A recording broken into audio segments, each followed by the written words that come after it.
7 বছর পর বাড়ি ফিরছে খান বংশের বড় ছেলে সাজ্জাদুল খান আবির। বাড়ি ফিরছি বললে ভুল হবে, বিদেশ থেকে দেশে ফিরছি আমি। এই 7 বছরে খান বাড়িতে ঘটে গেছে অনেক ঘটনা, যার সাথে সশরীরে যুক্ত নেই আমি, তবে অন্তিকভাবে প্রতিটা ঘটনায় জড়িয়ে আছি। আমার বাবা চাচা 3জন। আমার বাবা সবার বড় আলী আহমদ খান, তানভীরের বাবা মেজো মোজাম্মেল খান এবং ছোট চাচ্চুর নাম ইকবাল খান। আমি আমার বাবা মায়ের একমাত্র ছেলে। মেজো চাচা মানে মোজাম্মেল খানের এক ছেলে এক মেয়ে। ছেলের নাম তানভীর খান, মেয়ের নাম মাহাদি খান মেঘ। ছোট চাচার এক মেয়ে এবং এক ছেলে, মিম আর আদি।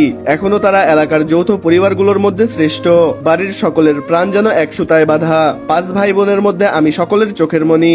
আমার জন্মের পর আমার বাবা মা দ্বিতীয় সন্তান নেওয়ার চিন্তা করেননি। এইচএসসি পর্যন্ত আমি বাড়িতেই ছিলাম সবার নয়নের মনি। আমার চাঞ্চল্যে মেতে থাকতো খানবাড়ি। আচমকা যেন পরিবেশটা পাল্টে গিয়েছিল। 18 বছর বয়সে হঠাৎ করে স্কলারশিপে বিদেশে পড়তে যাওয়ার কারণে বাড়ির সকলের সাথে শারীরিকভাবে যেমন দূরত্ব বেড়েছিল, তেমনি বেড়েছিল মানসিক দূরত্ব। 7 বছর আগের আমার সাথে বর্তমান আমার আকাশ পাতাল পার্থক্য। দেখলেও যেন চেনার উপায় নেই। 6 ফুট লম্বা আমি, গায়ের রং শ্যামলা, গাল ভর্তি চাপদারি। আমার ফ্যাশন আর লুকে যে কোনো মেয়ে এক দেখাতেই প্রেমে পড়তে বাধ্য। প্লেনে বসে আমি অবলীলায় ভাবছি অতীতে ফেলে আসা স্মৃতিগুলো। সেই চাঞ্চল্যকর মুহূর্তগুলো এখন শুধুই স্মৃতির পাতায়। মাকে রেখে গিয়েছিলাম জীবনের সেই সময়টাতে, যখন আমার বয়স ছিল 18 বছর। তখন মাই ছিল আমার একমাত্র বন্ধু।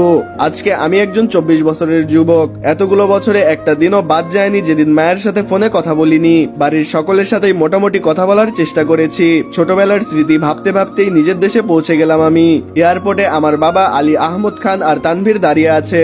তানভীর আমার চাচাতো ভাই, বয়সে 2 বছরের ছোট, কিন্তু আমরা দুজনের বেস্ট ফ্রেন্ড আর কাজিন বন্ধু।